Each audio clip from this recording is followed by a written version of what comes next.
नमस्कार, स्वागत है आप सभी का कथा सागर चैनल पर। देवगुरु बृहस्पति को बुद्धि और शिक्षा का कारक माना जाता है।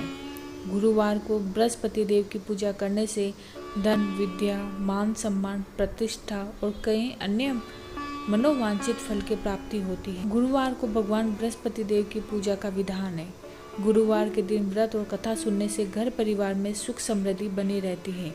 तो आइए सुनते हैं गुरुवार व्रत कथा। कथा के अनुसार प्राचीन काल की बात है। किसी राज्य में एक बड़ा प्रतापी और दानी राजा राज्य करता था। वह हर गुरुवार को व्रत रखकर दीन दुखियों की मदद करके पुण्य प्राप्त करता था, परंतु ये बात उसकी रानी को अच्छी नहीं लगती थी। वह न तो व्रत करती थी और न ही दान पुण्य में विश्वास रखती थी। इतना ही नहीं, वह राजा को भी ऐसा करने से मना करती थी। एक समय की बात है, राजा शिकार खेलने के लिए वन गए। घर पर रानी और दासी थी। उसी समय गुरु बृहस्पति देव साधु का रूप धारण कर राजा के दरवाजे पर भिक्षा मांगने गए। साधु ने जब रानी से भिक्षा मांगी तो वह कहने लगी, हे साधु महाराज, इस दान और पुण्य से तंग आ गई हूँ। आप कोई ऐसा उपाय बताएं जिससे कि सारा धन नष्ट हो जाए और मैं आराम से रह सकूं। इतना सुनकर बृहस्पति देव ने कहा, हे देवी, तुम बड़ी विचित्र हो। संतान और धन से कोई दुखी होता है?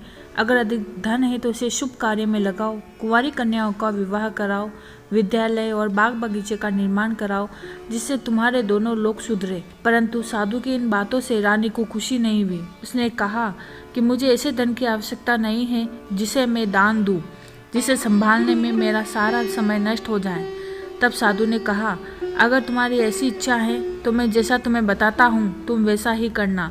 गुरुवार के दिन तुम घर को गोबर से लीपना, अपने बालों को पीली मिट्टी से धोना, राजा से हजामत करवाने को कहना, भोजन में मांस मदिरे का उपयोग करना, कपड़े धोबी के वहाँ धुलवाना। इस प्रकार 7 बृहस्पतिवार करने से तुम्हारा समस्त धन नष्ट हो जाएगा।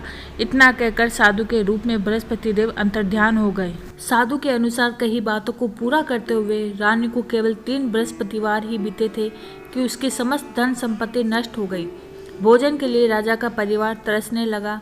तब एक दिन राजा ने रानी से बोला कि हे रानी, तुम यहाँ रहो, मैं दूसरे देश को जाता हूँ, क्योंकि यहाँ पर सभी लोग मुझे जानते हैं, इसीलिए मैं कोई छोटा कार्य नहीं कर सकता। ऐसा कहकर राजा दूसरे देश चला गया। वहाँ वह जंगल से लकड़ी काट कर लाता और शहर में बेचता। इस तरह वह अपना जीवन व्यतीत करने लगा। इधर राजा के परदेश जाते ही रानी और दासी दुखी रहने लगे। एक बार जब रानी और दासी को 7 दिन तक बिना भोजन के रहना पड़ा तो रानी ने अपनी दासी से कहा, हे दासी, पास ही के नगर में मेरी बहन रहती है, वह बड़ी धनवान है। तू उसके पास जा और कुछ लेकर आ, ताकि थोड़ी बहुत गुजर बसर हो जाए। दासी रानी की बहन के वहाँ गई। उस दिन गुरुवार था और रानी की बहन उस समय बृहस्पति व्रत की कथा सुन रही थी।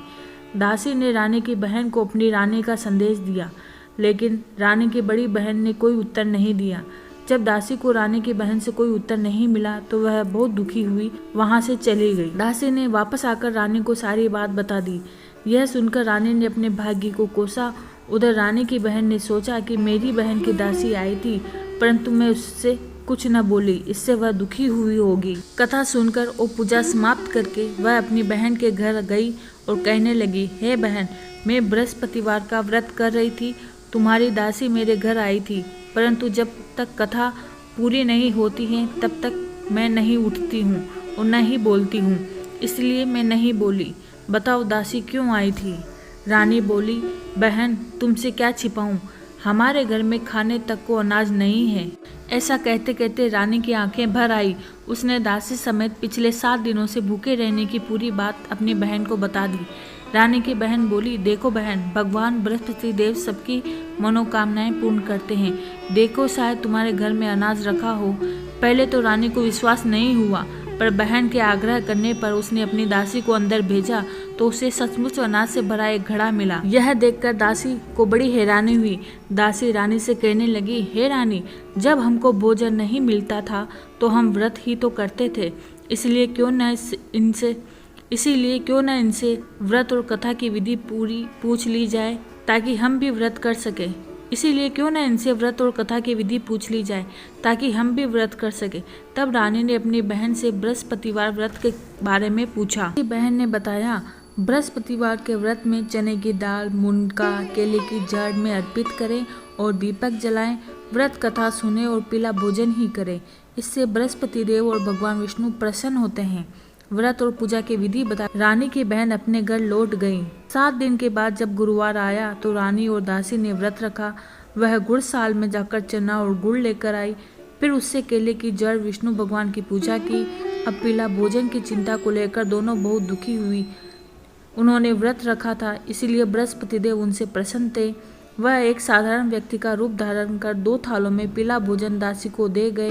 भोजन पाकर दासी प्रसन्न हुई और फिर रानी के साथ मिलकर भोजन ग्रहण किया। उसके बाद वह सभी गुरुवार को व्रत और पूजा करने लगी। बृहस्पति देव की कृपा से उनके पास फिर से धन संपत्ति आ गई, परंतु रानी फिर से पहले की तरह आलस्य करने लगी। तब दासी बोली, देखो रानी, तुम पहले भी इस प्रकार आलस्य करती थी। तुम्हें धन रखने में कष्ट होता था, इस कारण सभी नष्ट हो गया। और अब जब बृहस्पति देव की कृपा से धन मिला है तो तुम्हें फिर से आलस्य होने लगा है। रानी को समझाते हुए दासी कहती है कि बड़ी मुसीबतों के बाद हमने ये धन पाया है, इसलिए हमें दान पुण्य करना चाहिए, भूखों को भोजन कराना चाहिए, धन को शुभ कार्य में खर्च करना चाहिए। इससे तुम्हारे कुल को यश बढ़ेगा और स्वर्ग की प्राप्ति होगी और पितृ प्रसन्न होंगे। दासी की बात मानकर रानी अपना धन शुभ कार्य में खर्च करने लगी। इससे पूरे नगर में उसका यश बढ़ने लगा। बृहस्पतिवार व्रत कथा के बाद श्रद्धा के साथ आरती की जानी चाहिए और उसके बाद प्रसाद बांटकर उसे ग्रहण करना चाहिए। जिस प्रकार बृहस्पति देव ने रानी के दिन फेरे, उसी प्रकार सभी कथा पढ़ने और सुनने वाले के दिन फेरे।